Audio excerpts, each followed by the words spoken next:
Emma! Coming! happened to me? This is not the bad thing! Nothing!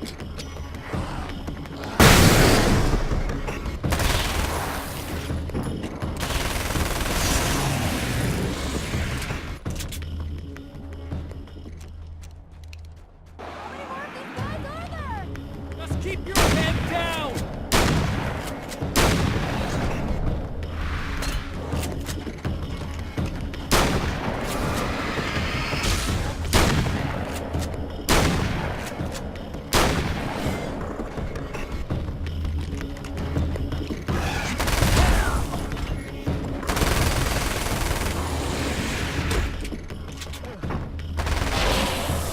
Okay, it's safe now.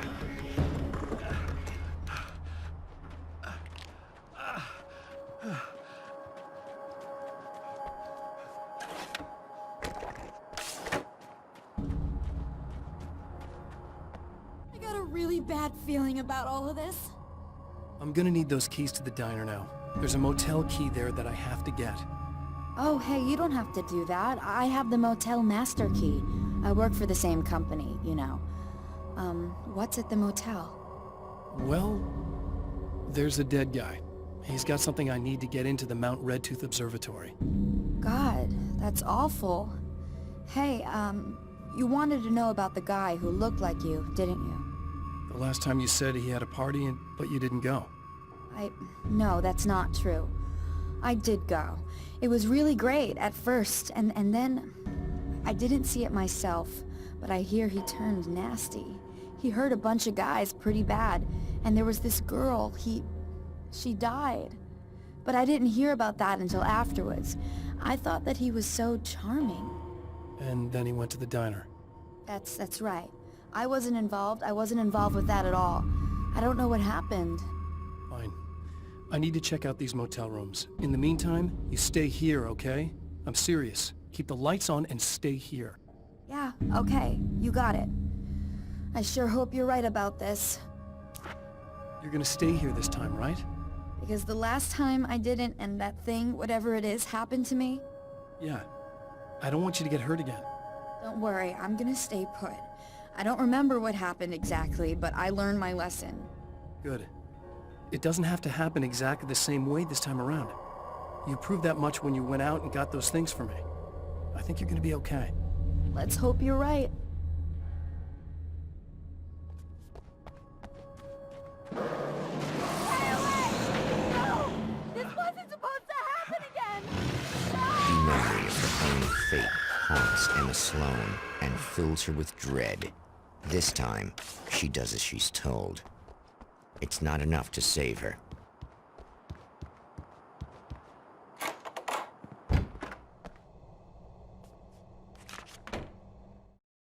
My own face peered back at me from the TV screen. For a moment, I struggled with the sensation of déjà vu. How many times have I seen myself like this now? And then there was that easy grin that never seemed quite as quick or natural on my own lips. The dark, malicious twinkle in the eyes. And I knew who I was looking at. As he pulled back and revealed the room behind him, my throat went dry. There was nothing I could do but watch.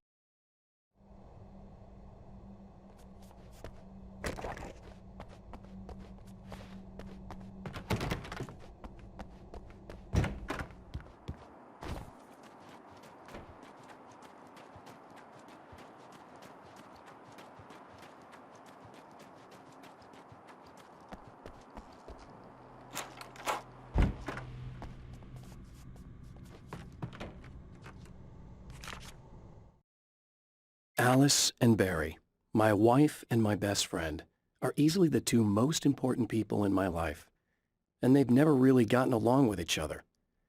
I suppose both of them resent the other's intrusions into what they considered their domain. After I was gone, they maintained an uneasy truce. My book stayed in print, still selling, the licensing machine churned away.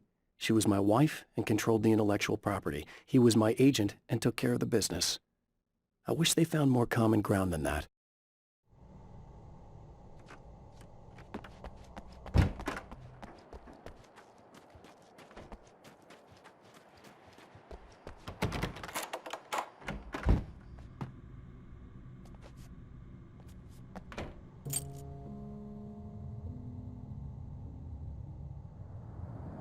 It's said that nobody knows what the future might bring, but for this man, it's no longer entirely true.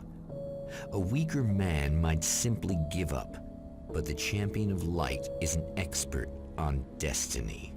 Sometimes the puppet and puppeteer can be one and the same.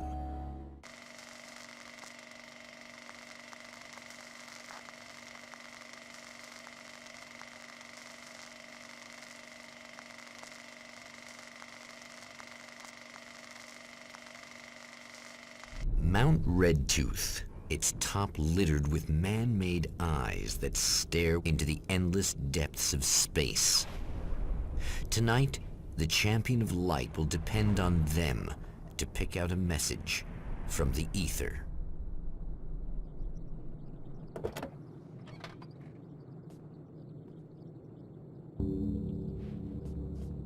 As history repeats itself, the man remembers the patterns. He knows that he needs the missing part for the telescope.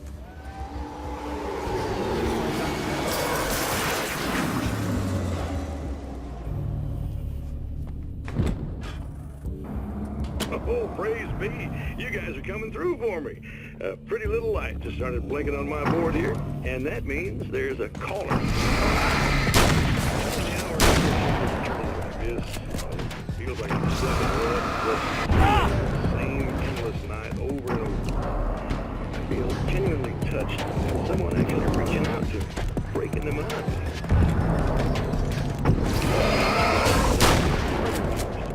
Caller, you're on the air. You suck, Eddie! Did you know that this is my dream job? True fact.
The atmosphere in the projection booth at the drive-in was charged, almost unreal.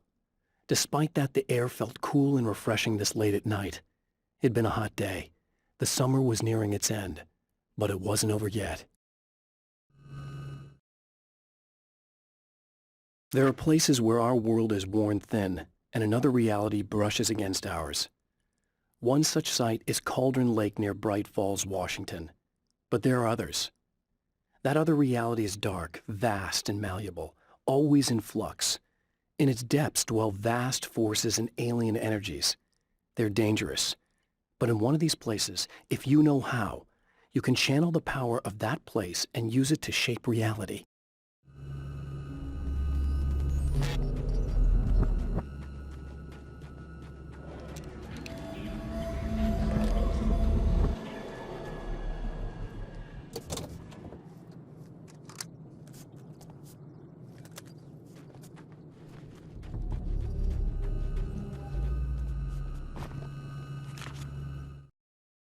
The darkness rose from the depths of Cauldron Lake and took Alice. It needed words. It needed me to write its way into our world. She was leverage, a hostage. I complied, but with a twist. I put in a loophole that gave me a chance to fight back. I was hunted by shadowy enemies, but I faced the darkness. I fought it with light. I drove it back. I saved Alice, but it came with a cost. I was trapped in the dark place below Cauldron Lake.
Stories come naturally to us. We can't help it. There are many different worlds, many competing realities within our heads, fueled by books, television, even barely remembered childhood tales. There's an endless supply of fictional concepts more familiar to us than anything or anyone real. We have a far greater connection to the fictional characters we know and love than the random people we pass on the street. Our destinies and inspirations are shaped by lies, myths, and fables.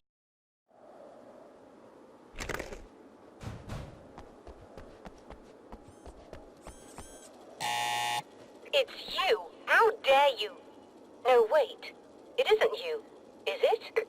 I suppose you'd better come in. I'll unlock the door. Thanks.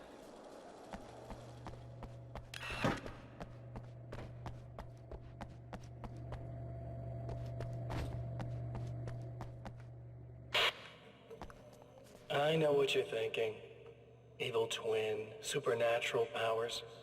But most of the time, I just like to keep things basic. I want you to understand that.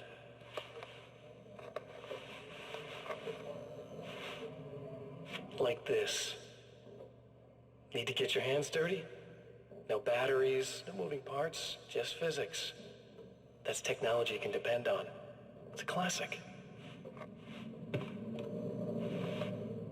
Speaking of classics, you need to be careful with this one, though. If the victim suddenly twists, you might end up cutting yourself. It's not really a workhorse, but I'm a sucker for this style. Now this is more like it. You've got slip-resistant grip. Believe me, you really want that traction once you're wrist deep in somebody. The blade's stiff enough so it won't open by accident in your pocket, but it's still really easy to open with just one hand. Now that's a big thing for me. I know what you're thinking. It's too big, too heavy. But sometimes you just need the extra oomph. If you're talking intimidation, this is gonna do the job. Also great for dismemberings and whatnot. You know, the messy jobs. I can't tell you how many things I've MacGyvered with this stuff.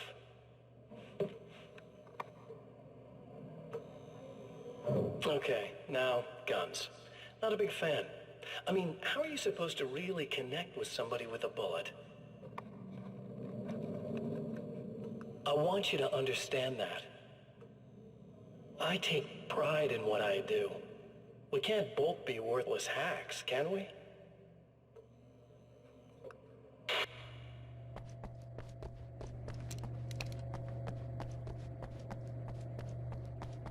You'll have to forgive me, but this feels very strange. It seems like this has all happened before. I have the replacement part for your telescope, Doctor. All right. Let's get it installed.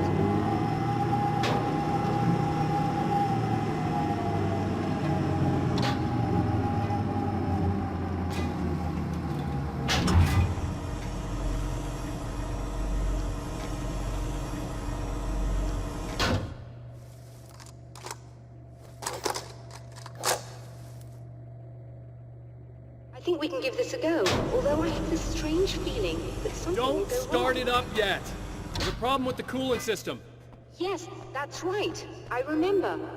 All right, let me think. If they're sabotaging it, they'll be at the primary coolant pipe outside. If you can secure it, we should be ready to pick up the signal. That is why you're here, isn't it? Yes, it is. I'll take care of it. Before you go, if you have the time, I'd appreciate if you came up here and explained a few things. All of this is very strange to me.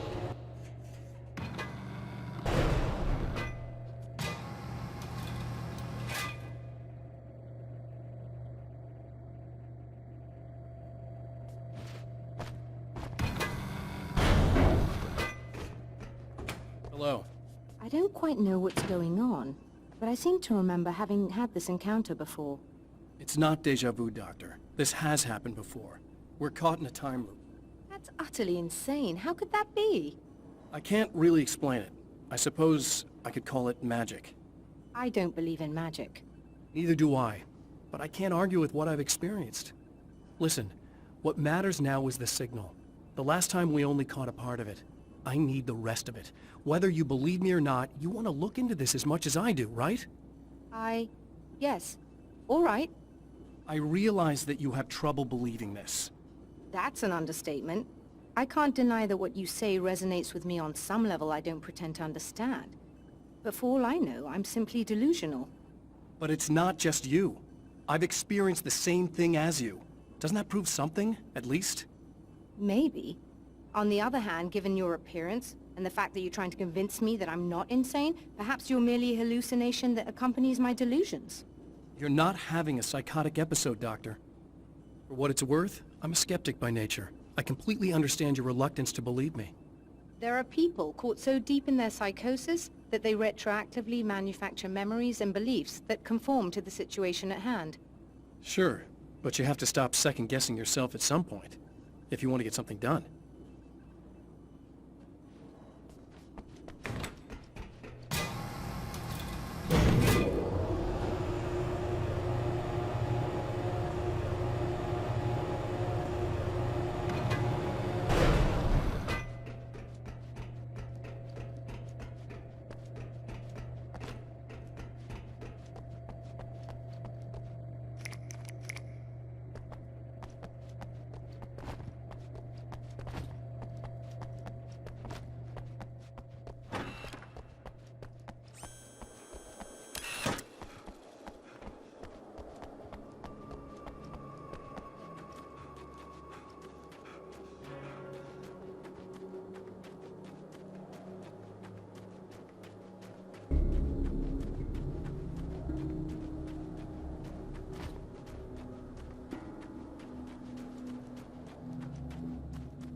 Am I correct?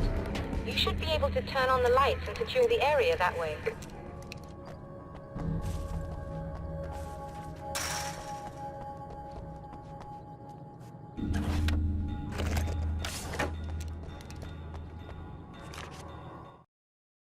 When Dr. Rachel Meadows got the call from Michael, telling her to hurry to the observatory, she didn't waste any time. It had been a nice party. She'd had a good time, but her social life would always play second fiddle to the mysteries of space. Michael never showed up, of course. He pulled over at the wrong rest stop. She never even thought about him at the time. The phenomenon in the sky above her was too fascinating.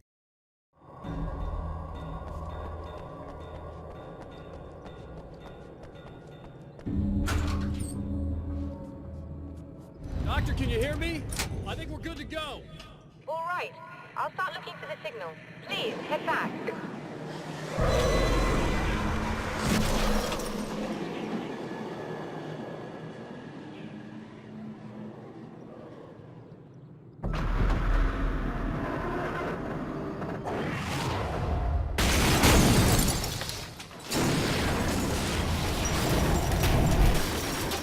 I guess they didn't like that.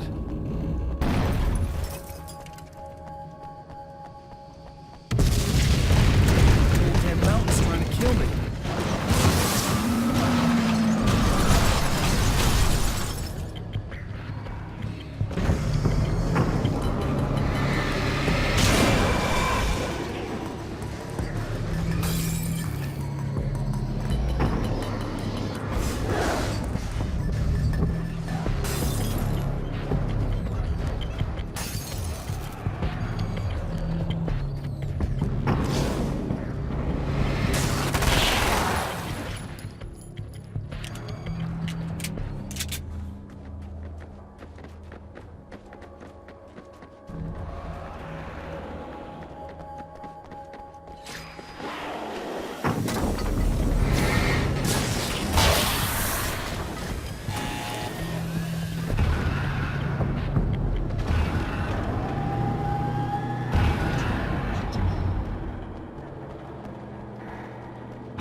find the signal?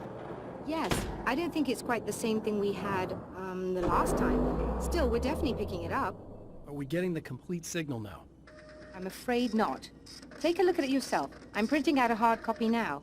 I'd like to ask you a question or two before that, though, if you don't mind. What's on your mind, Doctor? Most people would find these events extremely disturbing, provided that they survive these creatures, that is. You seem to be quite adept at dealing with the situation. Why is that? Yes. I was involved in... It's a complex story. I was in this small town, and a horrible thing from another dimension kidnapped my wife and manipulated me into writing this horror story that came true. I learned to fight it with light, and I managed to contain it and free my wife. But I was trapped in its world. Are you serious? Absolutely. So, I'm used to reality working in strange or even impossible ways.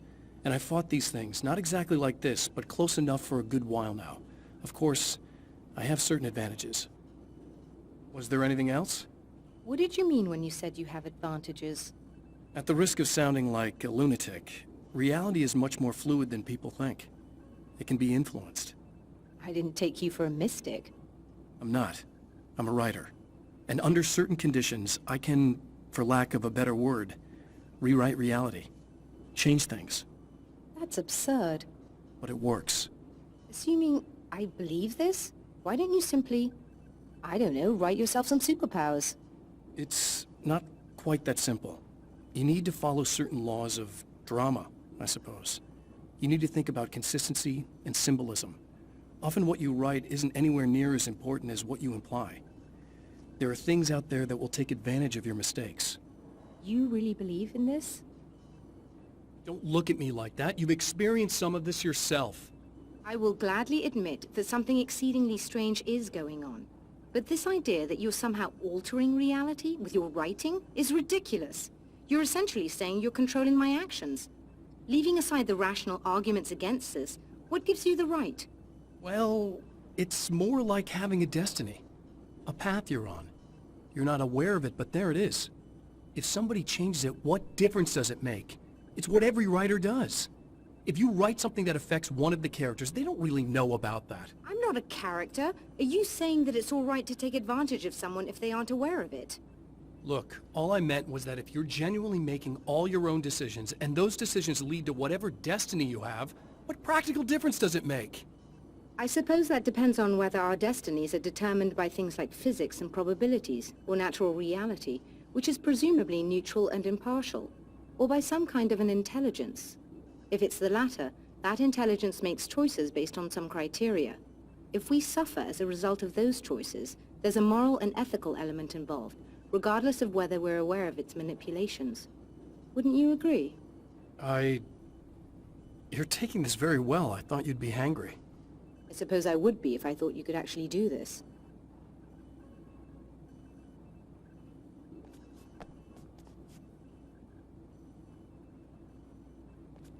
Another printout. Another signal fragment. The message is still not complete, but it's another piece of the weapon he has built against his adversary. Mere words on a piece of paper, but in the right hands, they will hold back the darkness